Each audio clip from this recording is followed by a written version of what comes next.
La Microvision est une console de seconde génération produite début 80 par l'éditeur de jeux de société Milton Bradley. C'est donc un jeu MB. Elle est la première console à cartouche interchangeable. Entendez par là que vous pouviez changer de jeu en remplaçant la façade par une autre. Le socle abrite l'écran LCD de 64 pixels, le circuit électronique des 12 boutons, le potentiomètre ainsi que le compartiment pile. Étonnamment, il ne faudra qu'une seule pile 9 volts dans les deuxième et troisième versions de la Microvision, alors qu'il y a bien deux emplacements disponibles. MB a changé l'électronique mais a cru bon de ne pas modifier ses moules de fabrication pour réaliser des économies, quitte à perturber les consommateurs. La façade interchangeable comprenait le jeu mais également et surtout le processeur de la console. Le thème de chaque jeu était dessiné sur la fenêtre des façades. Ce principe a été imaginé par son designer Jay Smith et réutilisé dans une autre console distribuée par MB avec Trex. L'autre particularité de ces cartouches est la disposition et le nombre de boutons qui changent en fonction des besoins du jeu. La ludothèque de la Microvision est maigre. Nous aurons uniquement 8 jeux en Europe contre 13 aux États-Unis. Le titre le plus connu sera un casse-brique plutôt difficile et sera vendu en bundle avec la console. Nous aurons également droit à du bowling, du flipper, une simulation de bataille navale, du shoot'em up, une version améliorée de casse-brique ainsi qu'à un puissance 4.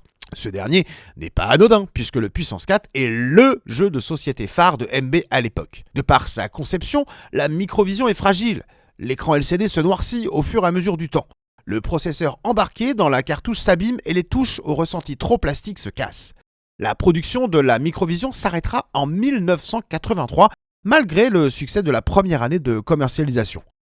À croire que nous n'étions pas encore prêts à accueillir ce concept de console portable à cartouche, repris près de 10 ans après par Nintendo et sa célèbre Game Boy.